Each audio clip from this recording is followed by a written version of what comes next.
Okay, Josh. What are you looking at me for? Okay, guys, so we wanted to do a podcast with Mike Skinner from Aqueus, and it's a product that we carry as a company, and I wanted to, I guess I should say we wanted to hop on here and answer a lot of questions that guys have about applications, uses, etc. So, Ben, you've done some work in the past with it. Yeah, sure you got more to add. Do I? Oh, yes. Yeah. Boy, we did get a lot of back feed. Yeah, we did a lot of testing. Well, not a lot of testing, but some testing in last year. Met Skinner down at Commodity Classics. So it's been about a year ago. Yep. And talked about what he had. It was with some of our other affiliates we've been worked with in the past. So, yeah, seen what he had to offer. Looked at the science behind it. Things looks pretty exciting. And brought it to some of our fields and tested it out. Kept talking through the year and decided that I'm going to drop that one real quick. That helps quite a bit. Yeah, run it through the year and seen things and talked and continued to talk and decided to bring it on. Hey, we're happy. We're happy that you did, and we've been 5 years getting field results and third party and testing results, and we've seen some really positive results in both our soil products and our foliar products, and it's something different that I think a lot of your farmers will really appreciate because of the results and the way it works. Yeah. So guys ask us a lot about what it is. Mike, hydronium technology, you want to just like in a nutshell, like farmer level, how would you explain it? Well, I'm glad you said farmer level, because I'm fortunate I have a soil agronomist and field agronomist and a lot of guys, and we can get really technical here. I think for the people that might be listening to this, simplifying it is the best way to go. And our company, it's been 10 years, and we have 36 patents around the technology that not are only in agriculture but in lots of other fields, from medical to personal care to sanitation. And it all came based on a discovery, about 12 years ago of a product that's a unique kind of acid. Acids are really important in all sorts of industries, but in the agricultural industry, you've seen some use of a few acids, but because they're so hazardous and challenging to use, and the results are short term, they're not used quite as much as where we think our Growthful products are. So our brand names are Growthful, and we have 3 products that we'll talk about today probably that are meant for the soil, foliar, and anywhere in between. We have some post-harvest stuff, but the chemistry is really everyone knows what H2O, water, is, and they might know about what hydronium is, and hydronium is just happens in every 480 million drops coming from rain, where an extra hydrogen molecule attaches to a water molecule, and it has the unbalanced charge, and it just lasts for a pegasecond and goes away. And what our chemistry was able to do, and we've patented, is that we have a product that's pretty darn close to H21O10. And so it's a stabilized hydronium, and we have lots of hydrogen molecules that we put into the ground that have an impact on a variety of things I think we'll talk about today. But it's a low pH product. It's an acidifying product. And because of what it does to the soil and what it does on leaves and foliage, we've just seen tremendous results in yields and in some ways saving on some costs, because we provide a way to get some of those micro and macronutrients out of the soil and use them more efficiently in the plant. So, that's the short speech on it. I can go deeper if you'd like. What talk a little bit about the relationship of hydrogen in the ground. What is the importance of hydrogen in soil?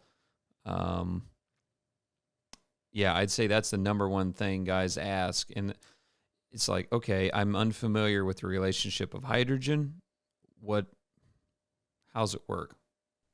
Well, I think if you go back to the beginning of time, the Big Bang Theory, hydrogen bombs, everything, hydrogen plays an important role. And I swear if our product was a long time ago, it would be HNPK, because hydrogen, is in water, and when it hits carbon in the soil, it really creates carbonic acids, and those are what break up a variety of minerals that are needed by the plant. And what we do is we sort of replicate what the plant does. When a plant uses a lot of its energy that it gets through photosynthesis to go out there and use that energy, and it releases different types of acids through its roots to go out and call for the minerals that it needs to grow. And what we do is through all that hydrogen, we attract carbon and provide that carbonic acid outside of the plant's working effort. So we save the plant energy in trying to produce that carbonic acid that goes and creates the ability to bring in minerals that it tries to do, so the plant can use its energy for growing it and not really going out and getting anything. So hydrogen is one of the three essentials products that anything needs for growth, and we just put billions in with every application that we put on there. So Josh, to kind of make this understanding hydrogen, so plants, it's a sugar factory. Okay. It makes glucose and things like that. So carbon is a limiting factor, and hydrogen, and I'm trying to think of the other one off the top of my head at the moment. But anyway, so you got glucose molecule. So when they make it C6H12O6. Yep. And so hydrogen is necessary to do that. It gets it from the water molecule, breaking it off the oxygen, and that's how you get oxygen release, capturing CO2 for carbon. So thanks. And if you get into that chemistry, it can blow your brain. But very simply, we all know that there's lots of minerals that are tied up in soil, and what we do is through that carbonic acid. That's what plants do to get fed, and we're replicating that outside the plant. And we're phosphorus, and you can go through iron, magnesium, manganese, and others. We release those from their chemical bonds to allow the plants to take them up in a way that makes them grow faster. Okay. I believe you. So the results show it. So, you can believe me, but that's why, hey, 4 years of testing, we're seeing it all over the place. That's, I think, why we're growing. Well, I think it's just important to start at a point, the elementary level, and work our way up, because I certainly, when Ben started talking to me about hydrogen, I go, what? How does hydrogen affect plants? And it opens up this whole conversation about the relationship of hydrogen and soil and plants. One thing I've mentioned in the past is, particularly when it comes to soil tests, when you get into high acidics, typically your main determining factor is hydrogen. Okay. So hydrogen is a key player within pH, which affects then the amount of nutrition that is available or not available. We see it pretty often where a guy will have high or low pH and think it's a calcium issue. And his base saturation calcium might be 70%. Yeah. And until, it's weird, and Mike, I'm sure you could agree or whatever you want to do with it, but up until the last 2 or 3 years, hydrogen has just been something when you talk to a farmer, like, what are you talking about? Because all they're still being very is much the calcium is low, lack of calcium is low pH. Right. I mean, that's what you believed, and a lot of guys believed until that, recently. Yours is So absolutely you not told low me calcium. otherwise. Yeah. Yeah. So hydrogen is one that's fairly new to the farm gate side, at least on understanding. So it's when we do talk about this here, it's hard for guys to understand, like, why should I care? It's like trying to explain why should you care about carbon, Yeah. even though extra dates are carbohydrate and it's a carbon. I agree, and in ours in particular, that when acids are lower pH products, and I think that the farmers do understand that certain minerals release at certain pH values, somewhere between 4.8 and 5.8, is sort of a pretty good range, and trying to get that reaction at the right time so that the plant gets what is needed is the goal. And until our product, and there's the humics out there, but there isn't been a way to deliver a high amount of hydrogen to help in that pH buffering, and that's where it really comes in. Where a buffer, whether you have low pH soil or more alkaline soil, that the goal is to try to find that range where those different minerals are released, and I think farmers understand that, and I think that's where our product plays a really important role. So when we first started talking, Josh, we started talking about hydrogen a little bit, but in pH.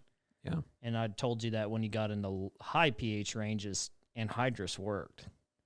And because you were introducing so much hydrogen into the system. And so it's something prior to I ever met Mike, and I was like, well, that might be a good option, but I don't know how else to introduce it besides anhydrous. So that's why when I first started talking to him and seeing this large hydrogen complex, it just like, okay, well, maybe we can't actually go to 32 in high pHs, especially when you got high magnesium. Okay. Okay. So, just looking through, it's got a list of questions and whatnot. Should I use this product if I have a pH of 6? Because we talk about raising and lowering hydrogen levels in the soil. Would hydrogen product, like pre or post, affect pH of soil positive way, negative way? How is it going to affect the pH of soil, or is it? Well, it's going to have a temporary effect, breaking up those bonds. Where I think if you look at a lot of data from the past, that they're talking to 5.8 to 6.2, where you really release different organic matter, and studies that are more recent believe that it's as low as 4.8 to there. So it's a buffer solution. The whole goal is you have these positive protons that are going after and trying to break the ligand bonds that are tied. The reason why iron and manganese and magnesium are all tied up is because it's a chemical bond. So somewhere in that range, different pieces of that organic matter become available. They become smaller for the plant's roots to be able to bring them in. So the answer to your question is it's really good whether you have low or high. So at a 6 pH, we temporarily impact that and might break up some of those manganese molecules to be able to be consumed. We had a farm up here that was doing a lot of corn, and get to the middle of summer and they started yelling because they weren't getting it. He always had to spray it, and when he started using our stuff, he doesn't have to do it anymore. And so it just breaks up that bond.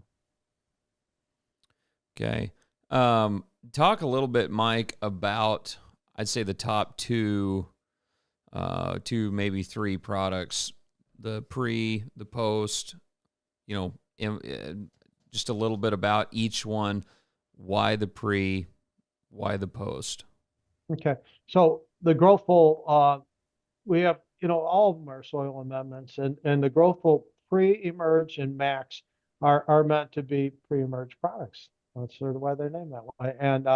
And the what those are where we get in furrow or 2x2, or you can broadcast or band. And the years that we've spent is trying to get the right amount at the right time in the right place. And with our pre-emerge, that's our general use products for all of the things I just mentioned. And, you know, uh, depending, we have protocols, but typically, like in furrow is a pint or a quart. And, on the pre-treatments, it's a gallon or two. And it really helps that if you can, in all our controls studies, that if you're putting our product on, the controls never catch the alternative where we have our Growthful products on, because we help the plant. Plant it's all about energy. We have energy, and the plants with this carbonic acid, the energy, it saves the energy and allows those roots to grow better. And a low pH, we make no kill claims, but the plant is healthier right there. Healthy soil, healthy plant. So that's sort of the Growthful pre-emerge. And I'd say the same story for Max. It does the same thing, but it's a very highly concentrated product.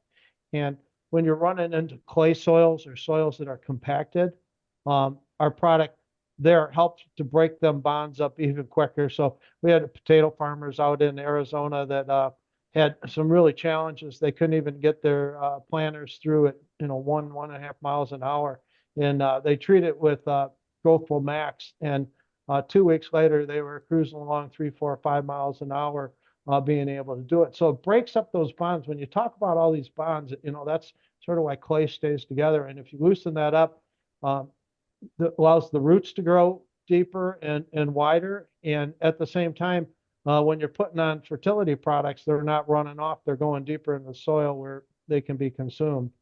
So that's where Max plays a role.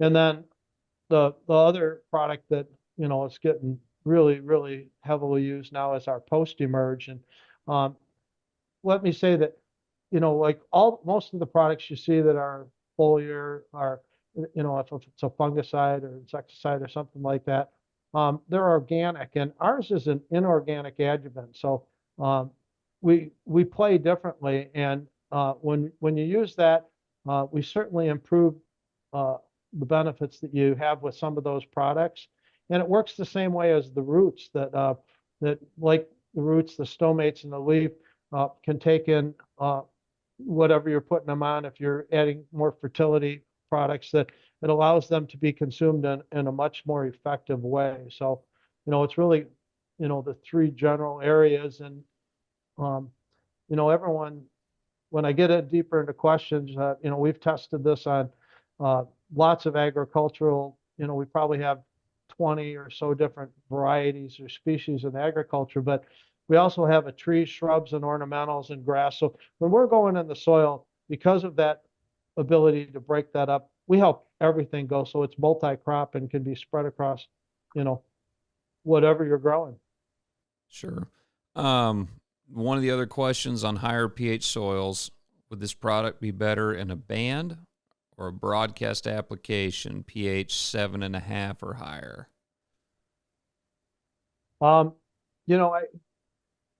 We have people doing both. And, if you can broadcast, that's usually my preference.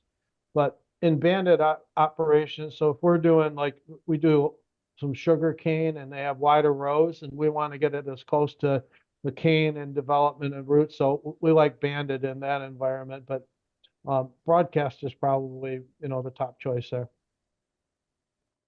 Gotcha. Ben, on your soils, in your situation, what's your preference? I guess not necessarily what's your preference. I'm trying to figure out how I want to ask this question. As far as your last question goes? Yeah. Yeah.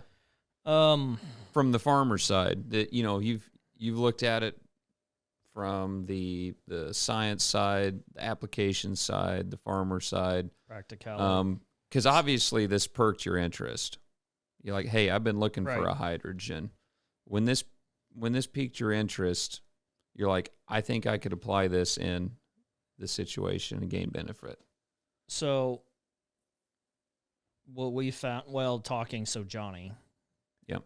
that was one that I talked a lot about, and then dealing with the bicarbonate guys down south. So, I think the biggest thing that really rung out initially is there's this thing called a sulfur burner, and you take elemental sulfur, you put it in this deal, you burn it, makes sulfuric gas, and then it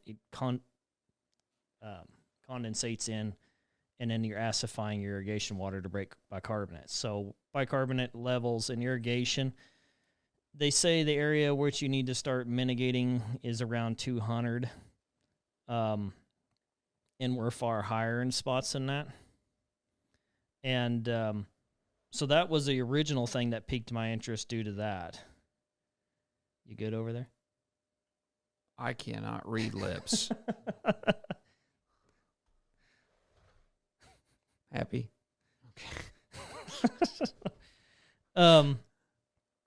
The other thing when it come to this was infro, or strategic placing for cost-effective reasons.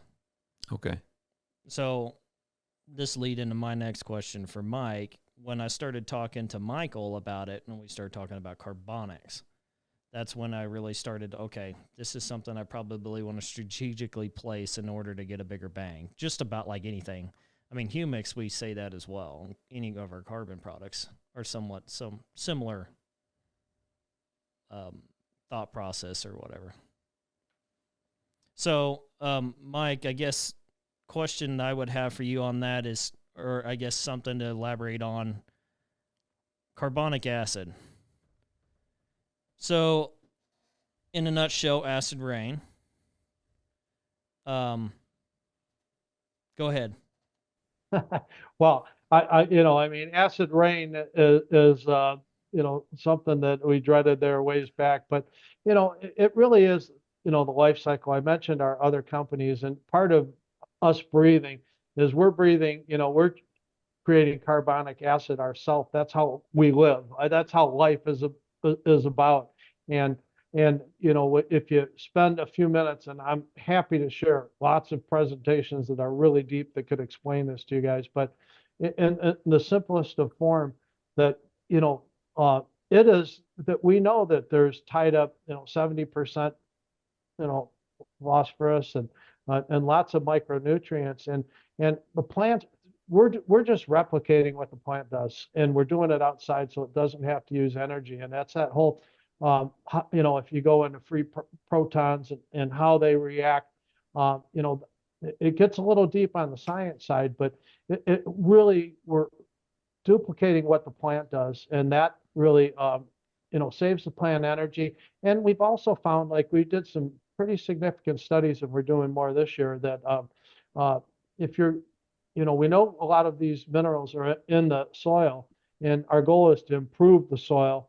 That we found down in a lot of our testing with a 15% cut in some fertilizers, that we got the same yield results or better. And so our goal, if you look at sustainability and regenerative kind of thought process that you hear all over the place, we add to that just by doing what God does and the soil does right outside the plant. So it's just an assistant in improving the way the whole cycle works. And carbonic acid is, we're just replicating it outside the plant. How can this product fit with fertigation and pivots? Is another question we had. Yeah, on that, we with pivots, if you put too much water in and you're going full pivot in chemigation, you might use too much product, and so we prefer the fertigation side, where we're putting on a little less water. Actually, Ben and I that was our first conversation. He was explaining some different things on pivot to me, and you know, we work and we've had some success in chemization, but if I had to choose, I think fertigation, less water, and also because it's an inorganic adjuvant, you know, we help with resistance on, you know, some of the things that, you know, might be considered uh, antimicrobial challenges.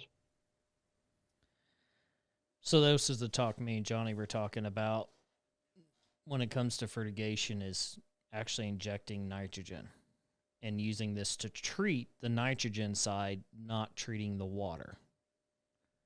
And I think that there's potential to, you know, work on the bicarbonate. But if you're on older technology on top of the pipe or way, way up with your drops, I think you're spinning in the wind still. This is more like LIPA type technology where you're down lower to the ground, precise entry point applications. And that was the original talks me and Mike were talking about, is treating entry points. Okay. So like this table's got these lines, you know, you would essentially treat this strip where the nozzle comes through every time. Okay. So for my irrigation guys that are watching and curious, that's what we were talking about. Got it. Yeah, and that was, you know, I think Ben provided some great insight for us there, because, you know, we know we're successful, you know, the tighter we can get it to where the plants are, it's just better, and less water, you know, I mean, it took us years to figure out the right protocols, and that's why, you know, we have now today, we can pretty much help our farmers through on, you know, on every type of application. Sure. Another question is, how precise does the measurements need to be when using this product? AKA, if I go a little over or a little under, is this going to be an issue, or will I still have benefit? No, you'll have benefit. You know, we've tried to hone it in, but, you know, I mean, like I said, back to, you know, the You've got a pretty wide range of application ranges. I mean, quart to, yeah, I mean, gallon in some cases. yep, yep, and that's what, you know, over the last 3 years, I mean, and we have a grow house, and we have a whole chemistry lab, and we've done all these different tests to make sure we didn't cause any phyto problems or anything, but everything we have, you know, we've tested, and they have a pretty wide range. You know, we don't, ours is a do no harm, and one of the things that I think everyone's interested in is how does it mix with this and how does it mix with that. We haven't found anything we don't mix with. We're, you know, it's a water-based chemistry, so we haven't found anything, and, you know, we just suggest that when they're doing the mixes, always do a jar test, but put our products in right after you put the water, and then add in, you know, whatever you want to do after that.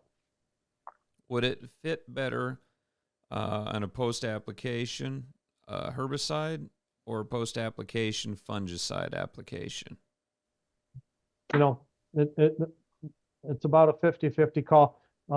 It works well with both, and you know, if you know, I like with the fungicide because, you know, of our resistance piece that I think it has some advantage, but it could go on either. Sure. If you could only put it on once, when would it be? Well, you know, then I get a little more into crop specific, but, you know, Corn. corn, I like the, you know, the soil applications, unless you're fighting tar spot or something, and then, you know, I'd have to say do it free, and put it in, you know, a spray or two as your if you do foliar spraying right now. Interesting. How does it affect a fungicide? I said you mentioned tar spot there. We got a lot of customers fighting tar spot. How does Growthful help in a fungicide application against a disease? We're, you know, like I said, we make no kill claims, but we're an inorganic adjuvant, which is a lower pH, and as such, you know, a lower pH just tends to help it. We should be getting some data back pretty soon from we did some at Michigan State. We did some test on that, and I got some preliminaries, but we just help improve it because it's a different mode of action out there. And, when you're talking about inorganic versus organic chemistry, that plants tend to figure out how to work their way around organics. That's why people are changing their different fungicides all the time. But as an inorganic chemistry, they can't adapt, they can't change. So, we really help on that resistance piece. So we put another mode in there, and it's really inexpensive per acre too. As you guys know, we're not charging, near as much as what you'd see on a lot of those fungicides and herbicide applications.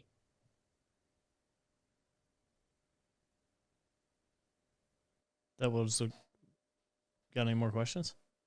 I've got the list here, and I'm scrolling through some of these questions. Mike has actually answered.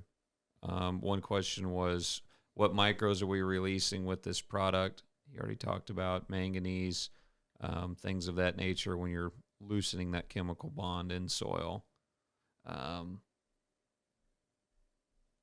you have anything you'd like to add, Ben, right now would be a great time to add it while I look for the next question. So you can scan through your notes? Yeah. One thing that, and it may be too deep for this. Never. Don't say never. Okay. Maybe not. Growthful's pH is right around 0, correct? No, when we manufacture it, but not what's going out to, when we're sending that out. That took the years to figure out what we wanted to do and how we dilute it, and that's what's on the label. So, it's somewhere, when it gets to the field, it's somewhere between a little above 1 to 4, I'd say, 4 pH. So, okay. So it's still on the lower side, pretty low. Yeah. But then you dilute it, the diluting instructions, and that brings it up. You put a few drops in a glass of water, and you'll see how much it drops the pH. Interesting. Can guys use this? Say they've got water pH of 8, which I know a lot of guys do. I've got some as well. Nutrient intake in plants is better and a more optimal pH in the 6s.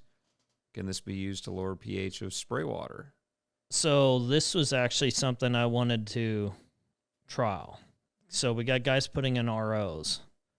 Reverse osmosis? Right. Reverse osmosis. Sure. And I was wondering if we could treat it with Growthful versus spending all the money on an RO system.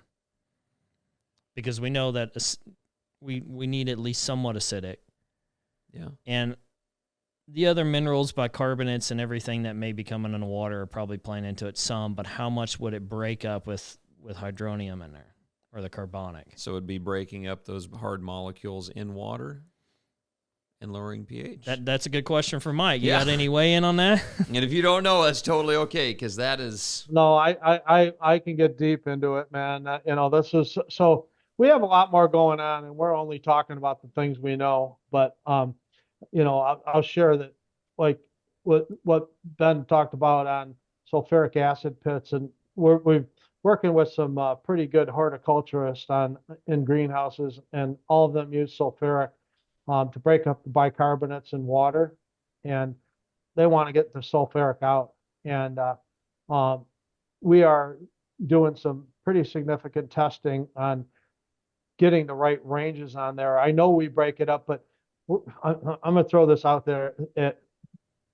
People like this is a tough one here, and I might get too deep, but they're treating the water there, and it's the problem is the tie up in the carbonates in the soil, but they're treating the water to treat the bicarbonates and carbonate buildup in the soil. And our theory and what we believe is that if we're applying our product right to the soil, that we could sort of bypass sort of some of that water treatment. And that's what we're pursuing right now. In water, it does, you'd have to test on the RO systems, and that's how I stumbled on this. I own a 28,000 square foot greenhouse, and it was all hydroponic. And I was using it to treat the water, and I saw the yield responses. But we definitely have an impact on that. But once again, the problem, just like the pivots, if you're punching, tons of water through it, the cost, I'm all about ROI, and the ROI might be too much if you're applying large amounts of water as part of that. So that's where fertigation, makes more sense than, camigation. Right. Well, I'd say a lot of this would be guys just with a sprayer, a ground rig sprayer or pull type. Yeah, I mean, we see that somewhat. I mean, RO is just stripping. You're going to strip everything out of it. You're stripping all the heavy stuff. Yeah. Okay. And can you essentially neutralize it when you're applying 10 gallons an acre, which you would have time to agitate and let the reaction take place? Because we're finding out even on the carbon side that time of activation is probably the best way to put it.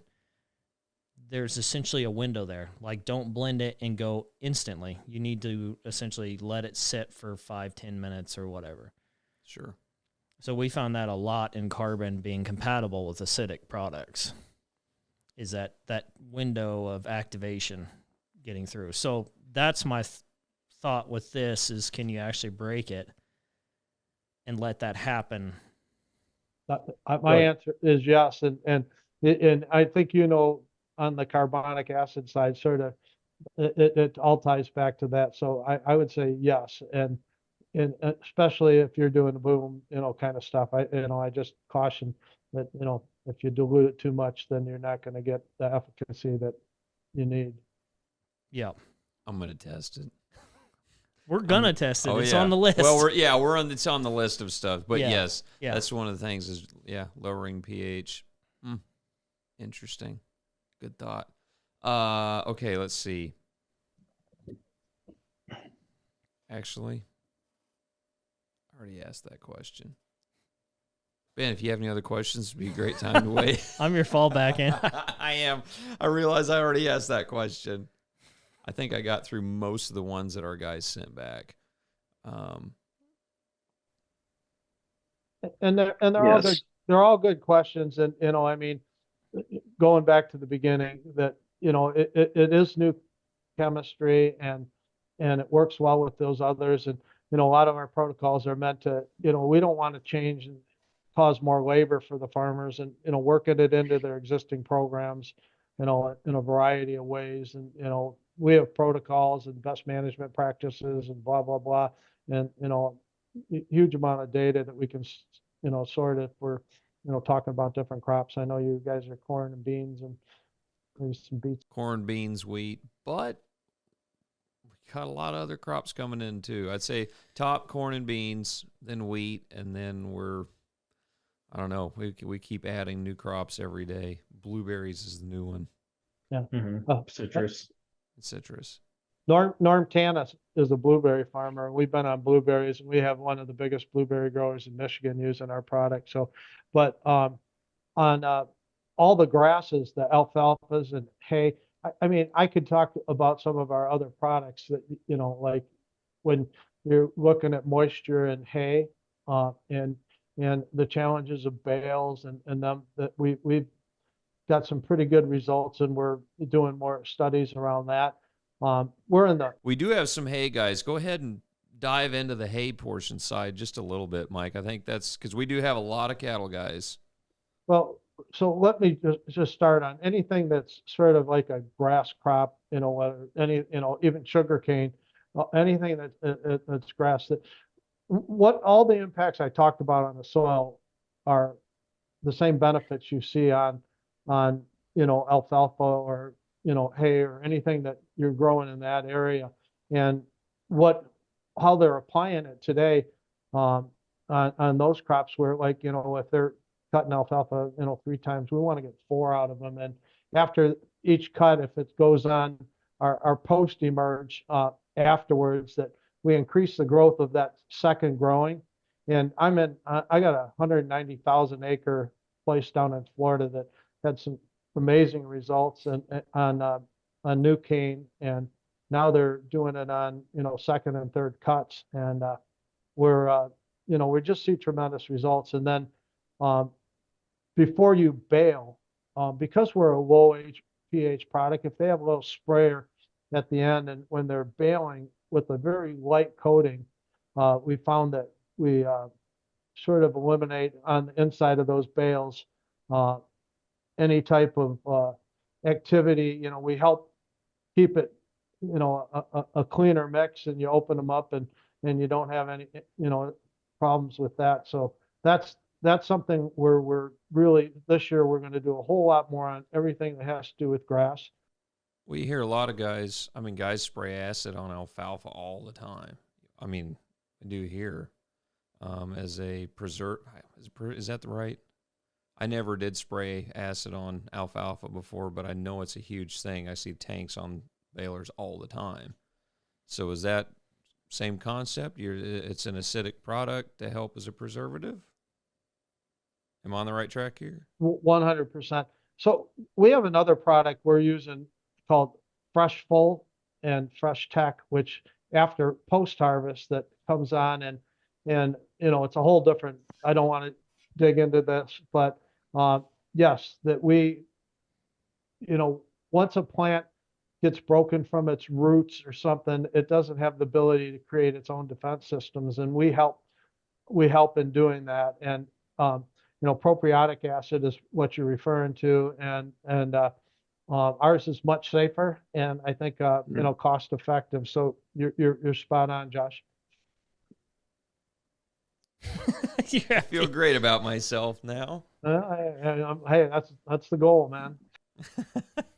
We all strive for that every day. There you go. Pat myself on the back. Ben, how do you plan on implementing this into your operation? So I'm going to treat your 32% with it. That's my main goal up front. Through the pivot? Yes and no. Okay. Some of them will be streamered. So I got such high mag. I get bigger bang out of streamering it than I ever do just general irrigation broadcast, if it's possible. So corn, not so much, because I'm narrow row spacing. I can't run down the row. So that's one. The other is adding it into the in-furrows. And then if I come back and do a fungicide, which I don't, I'm reactive when it comes to that, not proactive. Okay. Which sounds terrible, but I'm not going to spray just because I do. I'm going to see something, then I'm going to treat. Yeah. My soils pretty well. Where would a carbonic acid benefit me? I've got a sprayer, I've got a planter with in-furrow, I've got strip till. Where would you see the best bang for my buck with carbonic acid? So yours in particular, I do think in-furrow or fungicide. You have high mags in certain areas. Certain areas are really, really well off. So yeah, that's probably going to stay. Do you think it would benefit me streaming it on wheat? I'm running 30 or 28 humic sulfur. Would this help in regards to that? That's a good question. Mike. Thiosulfate. How would you compare it, or how would you say compatibility or modes would go with sulfur? It works very well in that. And I like the 28 better than 32. If we do 32, we usually put a little bit of water in there, just a little extra. With all the humics going on, that same carbonic, and I got to send you guys some good technical stuff, and you guys can joke around, and we can get Michael on the phone if you need to, because the whole deep dive into the abyss can come from that. But putting it on with your fungicides and I lost my train of thought there, but it was Sulfur. Yeah, so for I think that I think that you'll see advantages there. And if you're fungicide, like on what Ben said about fungicides, I agree with them totally. It depends on where you're at in the country, and if it's not a regular worry, then why spend the money? But when you're starting to get in, like when I talked to Dan Story and had what he's doing with sugar beets and the challenges there, it's an essential. I mean, it really makes a huge difference. Talk about sugar beets for just a little bit, because I know we do have customers in that space. How does carbonics benefit sugar beet growth? Well, once again, with sugar beets, we work with Michigan Sugar, and we've done 3 years of studies with them and 3 years with Michigan State on to prove where we're at, and we're seeing about 800 pounds of raw sugar per acre on all our tests, and I mean, our business, we're really the word's getting around here in Michigan and up in North Dakota and stuff that we really can improve it. And the whole carbonic acid things works whether it's grass or horticulture, because in the soil you got to just think. And I mean, I love to show you some pictures, and I can't. If just what's happening, they're just everything's tied up, or a lot of it's tied up, and a lot of the chemistry out there just doesn't do what we do because of all that hydrogen. Hydrogen's a mirror, like I said, the Big Bang theory. It really goes, and it has to do with positive and negative charges, and it's a great podcast for if you guys want to do a deep dive. It's really interesting, and it's about human life and plant life and animal life. But on sugar beets, we're just, we've tested with just our foliar program, and we've tested with our soil program. But when we put the two together, we see that big bang, because we're starting those roots going better. Anything that's in the ground, whether it's potatoes, roots, carrots, we've seen just tremendous growth on those kind of vegetables. And we we add that resistance as part of a foliar program. So basically what I'm coming away with from a student aspect, loosening tight soil, making nutrients more available to the plant. Would you say that's a pretty good summary? If you want to, I mean, I'm talking simple. Meet Farmer Joe on the sidewalk, Farmer Josh. Meet Farmer Josh on the sidewalk. Walk away. One guy says in one sentence, what does carbonics, Growthful products do? Would you say that loosening soil and improving nutrient intake in plants be the answer? Would you tweak it? It's great for the pre and max. I'd say that's the answer. On the post, it's a similar activity on the leaf function, and it's that resistance. So when it comes to stress, that's where we're fighting it. And we've had these late season applications, like on beans. We had when you think you shouldn't put it on anymore. We had a farmer, 200 acres, do 100 side by side, and had third party tested, and he had a little over 9 bushel more with a late September feed. So it's filling those pods. He had 9 bushel improvement. So like if we encourage farmers to put on that extra application, because their return on investment is good. So your pre and your max, that's soil, post, targeting plants. You got it. That's the elevator speech. That's the elevator. There you go. Cool. Well, we are out of time. Aaron's giving me the watch tap over here. So, yeah, Ben, you want to add anything in before we close it up? Yeah, one thing in particular. So, we're talking about all these different products, or not products, but we're talking all these different crops and all these different applications and all these different rates. And I know that guys can sit there and get overwhelmed by like, okay, the typical, just give me a freaking answer. Yeah. And the thing that I really take from that is the fact that it is got a level of practicality. You can use it. So we talk all the time. You can have the best thing in the world, but if it is so finicky, that the applications or where you use it or what you use it on is just such a narrow window, it doesn't work. You miss the window, you're done. Yeah. And this thing brings a practicality that's great. In fact, our whole team, when evaluating this, that was the top thing, is the practicality, ease of use. It's not something that's going to be a wreck if you don't do it just right. Got it. Couldn't agree more. Simple to use, work well, it's safe on equipment, and we always see an ROI. We have a 95% reorder rate, so I think that says something. Cool. Yep. Very good. All right. Well, Mike, appreciate it. Appreciate your time hopping on here and doing a podcast with us to talk about Aqueus and benefits for farmers. And that's something that we at Singular found value in and brought it to our distributor network. So I'm excited to put it in fields this summer and, yeah, see some good results. Hey, you guys are great to work with, and I think there's going to be a lot of good things going on, and it's just once people try it, we're going from fives to totes, and I think you'll see the same thing. So I appreciate you getting the word out, and anything we can do to support you with our agronomy staff or whatever, just let us know.